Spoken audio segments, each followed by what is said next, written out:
قتل کر مجھے پتا چلا. اس سلسلے میں آپ ہمارے یہاں کے لیے بھی ہیں اور رہنما بھی ہیں, ان کے لیے آواز بھی اٹھائیں اور ان کے لیے حالات بالکل صحیح. ان حوالے سے ایپلیکیشن سیکرٹری انفارمیشن ڈی ویا ہے تمام سندھ جا پوری سندھ میں من سی ایم کا ودیک پاورفل تمام آयो. اج سندھ واسی بھی عوام قلم کھڑی سے امید رکھوں تا گھوٹکی جو صحافی ہے جے بے دردی سے ان کے شہید کیا قاتل گرفتار نہ تھی سگیا. کچھ وقت اگ میں ان کی گھر والی وہ جھڑلن حملے میں مارجی وئی 5 ॿार یتیم آئے. ان حوالے سے بھی تمام اناؤنسمنٹ کयो.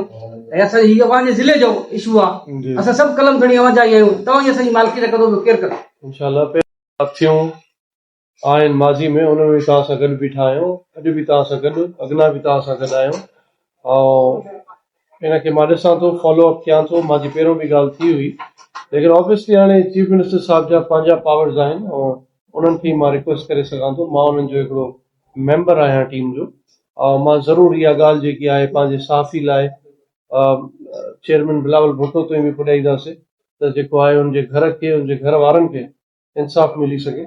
ऐं जेसिताईं तव्हां ॿुधायो आहे त हुननि जा ॿार नंढा यतीम अलाह ताला उनखे सब्र ॾे घर खे जेसिताईं मुंहिंजी कैपेसिटी में हूंदो मां पंहिंजी तरफ़ां बि कंदुमि. पर इनशाला मां इहो एप्लीकेशन खणी करे सिंध गवर्नमेंट ॾे बि चेयरमैन बिलावल ॾे बि CM साहब ॾे बि वेंदासीं ज़रूरु त उहे बि उनजी फैमिली लाइ कुझु अनाउंसमेंट करनि.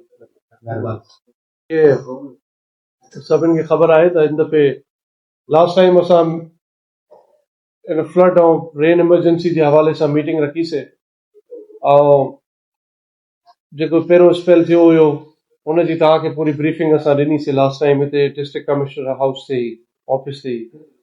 हाणे हुनजे नेक्स्ट फॉलो अप असां मीटिंग जेके इक़दामात कया विया छा कयो वियो तालकनि में लास्ट टाइम जेके मां इक़दामात ॾेई वियो हुउमि उन्हनि ते मां रिपोर्ट वरितुमि. ख़ासि तौर ते सभिनि खां वधीक हिकु त अलाह जो शुक्र आहे त पाण वटि एतिरी बरसाति चंद पई आहे. काथे काथे 2 मिलीमीटर काथे 20 मिलीमीटर बस इन खां वधीक बरसाति न पई आहे. घुटकी जी ॻाल्हि कयां थो छो त मां फोकल पर्सन आहियां हितां जो. ऐं गॾोगॾु फ्लड जी सिचुएशन बि जेकी आहे उहा बि तव्हांजी ईअं सम्झो त अॼु कुझु पाणी वधियो आहे लेकिन उहा फ्लड सिचुएशन बि डिफ्यूज़ थी वई आहे. उहो बि हाणे तव्हां हुनखे फ्लड सिचुएशन नथा चई सघो. 4 लख पाणी हुयो उहो बि 1.5 लख ते अची वियो आहे क्यूसिक ते. त हाणे बरसाति जे हवाले सां अल्हम्दुलिल्लाह we are out of danger. Second spell एतिरो वॾो न हुयो तभी बि असांजी तयारियूं सभु departments district administration district council तव्हांजी टाउन चेयरमैन तव्हांजा म्यूनिसिपल जा चेयरमैन तव्हांजो हेल्थ तव्हांजो PPH आहे तव्हांजो पब्लिक हेल्थ तव्हांजा जेके नुमाइंदा जेके बि हुया सभु हिते हर डिपार्टमेंट जा इरिगेशन जा सीडा जा सभु हिते मौजूदु हुया. सभिनि खां असां रिपोर्ट वरितीसीं लास्ट टाइम जेके अहकामात ॾिनासीं. ख़ासि तौर ते मां DC साहब खे इहो चयुमि त DOC सां वेही करे हिकिड़ो प्लान ठाहिनि. ओवरहॉलिंग पाण खे खपे थी पूरे डिस्ट्रिक्ट जी. जेके पंहिंजा THU आहिनि जेके पंहिंजा DHU आहिनि उन्हनि में काफ़ी कमु करण जी ज़रूरत आहे. हा PPH आहे त सही हले थी पई लेकिन काफ़ी अहिड़ी वीकनेसिस आहिनि जेकी ठीकु करण जी ज़रूरत आहे. त पाण खे अलाह ताला जो करम थियो त ठीकु आहे. कुझु मिड़े मलेरिया जी आउटब्रेक थी आहे उहो बि जॾहिं उन लेवल ते न थी आहे त पाण उहा एतिरी आउटक्राई न थी आहे लेकिन तभी बि असां मस्कीनो नेट्स खां वठी करे जेके बि मदद आहे असां उहा कई आहे पंहिंजे अवाम जी एट लार्ज. जेके प्रिक्योर असां कया हुआसीं जेके PDMA खां असांखे सामान मिलंदो रहियो आहे उहो अवाम ताईं पुॼायो आहे.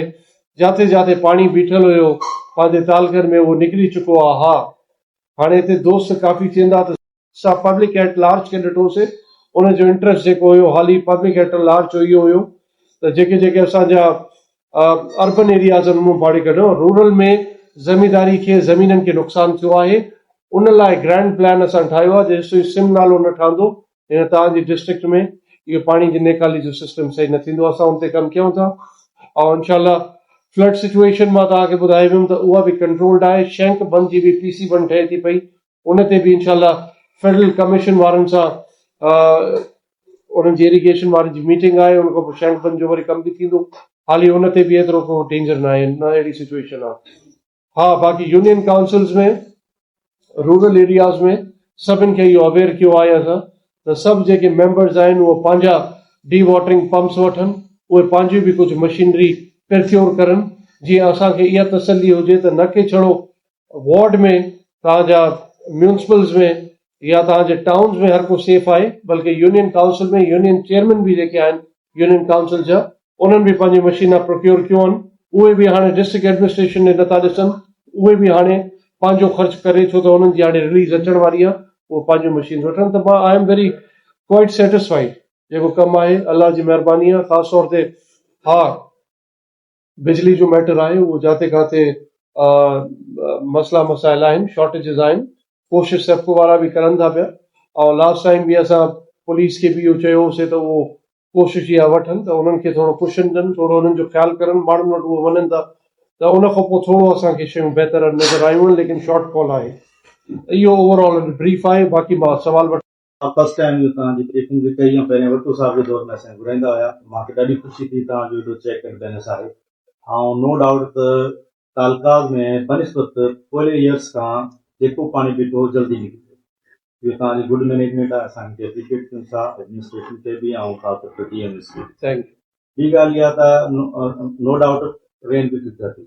असांजे डिस्ट्रिक्ट जो हिकिड़ो ॿियो वॾो इशू आहे, छा तव्हां हुनखे हल हैंडल करे सघो था। मोटरवे खां असां जीअं लहंदा आहियूं, टोटल जेकी बि लिंक रोड्स आहिनि फुली डैमेज आहिनि। ख़ासि तौर ते जेको आहे पंहिंजो चौकमाड़ी वारी हुते ठही आहे 8 किलोमीटर रोड, एॾी त ख़तरनाक आहे त हुते एक्सीडेंट डेली थियनि था ऐं सफ़ा खंड थी वियो आहे। जेकॾहिं उन खे तव्हां टेकअप करो ऐं प्लस में जेकी हिते कादरपुर वारी रोड आहे, इहा बि बस इहो बेड इफेक्ट थिए थो, जेकी को बि असांजे घुटने में लहे कोन टच था त रोड एॾी थी वञे। बाक़ी ॿियनि कहिड़े बि सूबनि में मां तव्हांखे ॿुधायां थो, मोटरवे जो पाण खे असलम तमामु वॾो फ़ाइदो आहे ऐं हिकिड़ो नेशनली वॾो फ़ाइदो आहे। लेकिन गॾो गॾु तव्हां ॾिसंदा हूंदो बनिस्बत फेडरल वारनि जो हाईवे बि आहे, लेकिन हाईवे ते तव्हां ॾिसंदो त तव्हांखे पाण खे उनजे बनिस्बत पंहिंजा अंदरियां रोड बहितर लॻंदा। लेकिन हा ऑब्वियसली डैमेज जाते काथे आहे। पंहिंजा जेके अंदरि असल में हिन दफ़े थियो छा आहे, गवर्नमेंट जी पॉलिसी हुई, जेकी त भली पॉलिसी आहे, उहो इहा हुई त तव्हां नयूं स्कीम पुटाफाली न कंदो, जेके पुराणा कम रहिया पिया आहिनि उन्हनि खे तव्हां कयो। हाणे इहे स्कीम्स ॾिसणियूं पवंदियूं, अगरि इहे पुराणियूं हलंदियूं आयूं आहिनि त इहे थियूं छो न आहिनि। अगरि कंहिंखे कॉन्ट्रेक्टर उन्हनि सां ॻाल्हाइणो पवंदो और हिन जो स्टेटस ॾिसणो पवंदो फाइनेंशियल और फिज़िकल, पोइ हिन ते कमु करे सघूं था। तव्हां काइंडली अगरि लिस्ट ॾींदो, इहे त तव्हां छड़ो ऑब्वियसली मोटरवे खां लहण वारा रोड चओ था, काफ़ी अहिड़ा रोड रस्ता आहिनि जेके काफ़ी डैमेज आहिनि और काफ़ी जायुनि ते जेको आहे असांखे ॾाढी मुश्किलात जो सामनो थो करणो पए, छो त माण्हू उहे मां त एक हम ग्रैंड प्लान भी बनाएंगे, एक्शन हमें लेना पड़ेगा। वो कॉन्ट्रैक्टर्स जो भाग गए, रिवीजन ऑफ रेट्स के हो नहीं रहे, वो सारे रोड काम छोड़ के भाग गए, तो हमने उसमें भी थोड़ा एक्शन लेना है इंशाल्लाह। लॻल हुया तक़रीबन 200 खां मथे जेके बंदि आहिनि, उन जा फंड बि आया आहिनि, फंड बि हड़प करे विया आहिनि। कार्रवाई कयो त इहे स्टाफ वारा ट्यूबवेल जो स्टाफ वारा ट्यूबवेल जेको आहे हुन जी असां डेटा आहे तव्हांखे ॾियूं था, प्रोवाइड कयूं था, उहो बिल्कुलु तव्हां सही चओ था। लेकिन गॾो गॾु पाण खे सिम नाले वारो कमु तमामु वॾो आहे, उहो पूरो तव्हांजो वेंदे उबाड़े खां वठी करे वेंदे हे पूरो डिस्ट्रिक्ट पंहिंजो क्लियर थी सघे थो। उन जी वजह सां छो त उनजी रिहेबिलिटेशन एतिरे सालनि खां न थी आहे, उनजा तव्हां शोल्डर्स ॾिसो त हर जॻह ते अगरि मोड़ींदो आहे पाण खे बरसाति खां पोइ त उहो सिचुएशन पंहिंजो ख़राबु कंदो आहे, सिम नालो कारो नालो जेको आहे। त इन ते असां वर्किंग स्टार्ट कई आहे। इनशाला असां इरिगेशन खे चयो आहे उहो असांखे इन ते प्लान ॾियनि और असां इन ते भरपूर कोशिशि करे। हाणे त असां जेको शयूं कयूं आहिनि इहे असां हाणे शॉर्ट टर्म जेके असांखां थी सघियूं आहिनि, लेकिन लॉन्ग टर्म में हेल्थ जो असांजो प्लान आहे, असांजो सिम नाले जो प्लान आहे, ईअं असांजा वॾा ग्रैंड प्लान ड्रेनेज जा प्लान्स आहिनि, ॿिया जेके पंहिंजे शहरनि में ड्रेनेज आहे, जीअं हाणे मां ॾेरकी जी हालत ॾिसी आयुमि, या उते असां टेम्पररी पाणी त कढी था वठूं, लेकिन असांखे पूरे निज़ाम खे बहितर करणो पवंदो, न त उते जॾहिं लो लाइंग एरियाज़ में पाणी वञे थो त वॾी मुश्किलात थियनि थियूं, वॾी बीमारियूं थियनि थियूं। सरदार साहब, ॿी पोयां जेके रहियल कम उहे कंप्लीट कराया वेंदा। घोटकी डिस्ट्रिक्ट अंदरि 5 अरब खां मथे जूं स्कीमूं 3 अरब 82 करोड़ रुपया ख़र्च थी चुका। 151 उहे स्कीमूं जेके मुख़्तलिफ़ ॻोठनि में। ॿियो इहो त जेके तव्हां कमु करायो था ऐं उहे बहितर बि थियनि था पिया। कुझु अहिड़ा रोड्स बि आहिनि जेके हर साल उन जा कमु थियनि। जरवा रोड ॾिसो, माथले मोल माड़े हर साल रोड ठहनि था। छा प्रोजेक्ट डायरेक्टर PD अहिड़ा तफ़सील मीडिया खे ॾींदो थिए कम जेके थियनि था कहिड़ी क्वांटिटी जा? उहो मां तव्हांखे ॾींदुमि। पाण हिकिड़ो मीटिंग ब्रीफिंग रखंदासीं पंहिंजी मीडिया टॉक, उनमें ऑब्वियसली ॾिसो काफ़ी कंस्ट्रेंट्स आहिनि, टेक्निकल मसइला ॾाढा आहिनि। त इन लाइ काथे काथे रोडनि ते तव्हां ॾिसंदा हूंदव माण्हू मां वटि अची वेंदा आहिनि त साईं हे रस्तो शुरू थियो आहे अञा ठहियो न आहे। त कंहिं कंहिं प्रोजेक्ट्स जी रस्ते जो हिकिड़ो टाइम लाइन हूंदी आहे त यार हे पैसा रिलीज़ हे एतिरो ऐं हेतिरे वक़्त में उहो रोड ठहंदो। त हिकु त मां चाहियां थो त हिकिड़ो तव्हांजी तरफ़ां हिकिड़ो प्लान बि पाण अवेयरनेस जो कयूं त को माण्हू अची करे चए न त साईं पैसा अची विया कॉन्ट्रेक्टर कमु कयो हाणे भॼी वियो आहे, छो त हर प्रोजेक्ट जी हिकिड़ी टाइम लाइन हूंदी आहे। रिलीज़ जेको आहे उहो तव्हांजा सेक्शन बाक़ी हाणे रस्ता ईअं जीअं तव्हां चओ था हिकिड़े ग्रैंड मां उहो ई चयुमि न त एक्शन इन रस्तनि ते पाण ज़रूरु वठंदासीं ऐं हिकिड़ी पाण ओवरऑल अवेयरनेस कैंपेन बि हलाईंदासीं माण्हुनि लाइ, पर एक्शन बि वठंदासीं उन्हनि माण्हुनि ते जेके कमु नथा करनि या ईअं पैसा वठी कमु छॾे था वञनि। Thank U. ये मेन बनेगा। तो दूसरा आपने शेख बंद की बात, जब से हमने होश संभाला है कि वो शेख बंद है जो बनने का नाम ही ले रहा, 2010 से हम उसको देख रहे हैं, हर साल उस पर हुकूमत आप जितना अखराजात करती है फिर वो टूट जाता है। इसकी वजह क्या है? दूसरा इसमें नाले पे आपने जो इतनी तहकीकात भी की मुझे लग रहा है और आपने इस पर इंटरेस्ट भी ले रहे हैं, तो अब तक इसकी कितनी लागत के कितने अखराजात उसका आगे मजीद कितने आने वाले हैं, ये अगर आपने बता देखिए इस पे अभी तक कोई काम नहीं हुआ।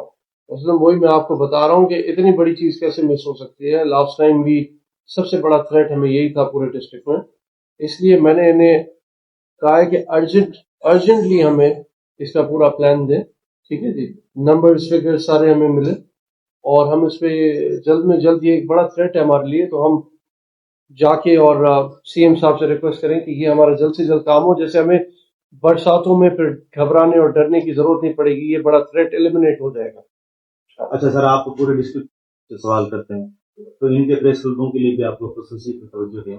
मैं चाहूँगा कि एक मैं मीटिंग आपस में हम रखते हैं, जो प्रेस क्लब्स हैं उनके जो जो आपके बॉडीज बनी होती हैं, जो उनके जो हायर कमांड है वो आ जाए मेरे पास, हम एक मीटिंग रखते हैं, फिर आपकी जो भी सजेशंस होंगी वो सारी लिख के एक एप्लीकेशन बना के मैं ले जाता हूँ इंशाल्लाह। शर्जील साहब को मैंने पहले भी कहा था, डेरकी के लिए भी कहा था, मीरपुर के लिए और सरहद के लिए, लेकिन अब हमें उन्हें ओवरऑल कहेंगे कि हमें, क्योंकि आप इतना बेहतरीन काम करते हैं तो यू डिजर्व एप्रिसिएशन।